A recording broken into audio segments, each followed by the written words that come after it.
ठहर जाइए। कौन है आप? हम ब्रह्मपुत्र सनकादिक ऋषि हैं। मेरा नाम सत है।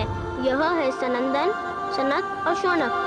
अपने आने का उद्देश्य बताइए। प्रभु के द्वार पर आने का उद्देश्य प्रभु के दर्शन की इच्छा के अतिरिक्त और क्या हो सकता है द्वारपालों?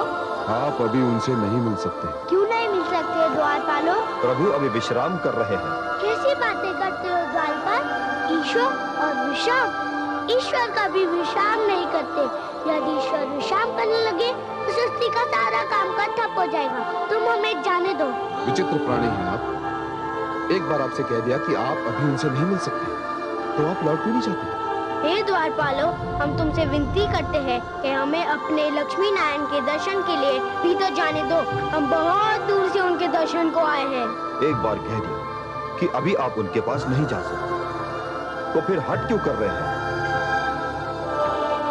हे द्वारपालों, पथ का विमान अच्छा नहीं होता, चाहे वो पथ कितना भी ऊंचा हो। तुम तो एक द्वारपाल का छोटा सा पथ पाकर इतराने लगे। तुमने अपने अभिमान में आकर हमारी राह रोकी, हमें अपने प्रभु से मिलने नहीं दिया। तुम्हें इसका दंड मिलेगा। हम तुम्हें शाप देते हैं। जाओ, तुम दोनों राक्षस बन जाओ।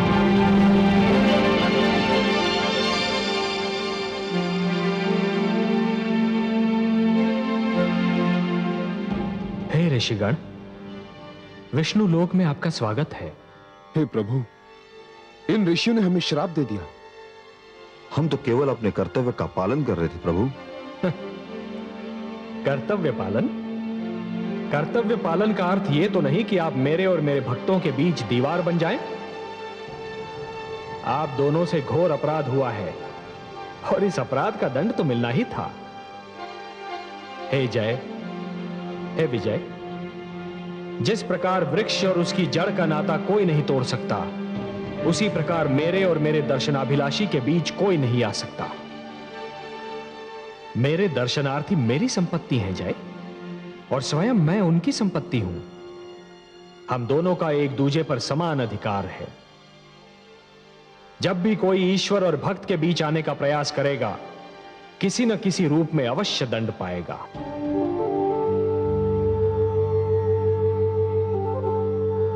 हे ऋषिगण, आपको विष्णु लोक में जो कष्ट हुआ, उसके लिए मैं स्वयं आपसे क्षमा मांगता हूं। हम धन्य हो गए प्रभु, आपके दर्शन हुए, हमारा जीवन सफल हो गया। हमारे जीवन का तो एक ही उद्देश्य है, आपकी आराधना और उपासना। आपको देखा तो हमारी नेत्रों की तृप्ति हो गई। प्रभु, उनसे कहिए कि मैं क्षमा कर दें। हे सर्वेश्वर, हमें इनके शाप से मुक्ति दिलाइए। नहीं विजय, यह नहीं हो सकता। ऋषि का शाप धनुष से निकला हुआ बाण होता है। उसे न रोका जा सकता है और ना ही वो लौट सकता है। हे ऋषिगण, मैं आपसे यह तो नहीं कह सकता कि आप इन दोनों को अपने श्राप से मुक्त कर दीजिए। इन मूर्खों से जो भूल हुई है उसके लिए वो दंड के पात्र तो हैं, पर इन्हें यह तो बताइए कि इन्हें यह दंड कब तक भोगना होगा। क्या आपके श्राप से मुक्ति पाने का कोई मार्ग नहीं है? हाँ है। हे सर्वेश्वर, हमारे शाप से मुक्ति पाने का एक ही मार्ग है। आपके द्वारपाल जय और विजय को हमारे शाप के कारण 3 बार राक्षस योनि में जन्म लेना होगा और तीनों बार आपसे वैर करना होगा, और वो तीनों जन्मों में आपके हाथों मृत्यु प्राप्त करनी होगी। पहले जन्म में जय और विजय हिरण्याक्ष और हिरण्यकशिपु बनकर जन्मेंगे और आपके हाथों मर जाएंगे। जय और विजय कुंभकर्ण और रावण के रूप में आएंगे और आपके राम अवतार द्वारा मृत्यु लोक में भेजे जाएंगे। तीसरे जन्म में यह दोनों कंस और शिशुपाल बनकर आएंगे और श्री कृष्ण के हाथों मरेंगे। बस इसके उपरांत इनकी मुक्ति हो जाएगी। हे सर्वेश्वर, आपकी जय हो, जय हो। हे त्रिलोकीनाथ, आपको कोटि कोटि प्रणाम।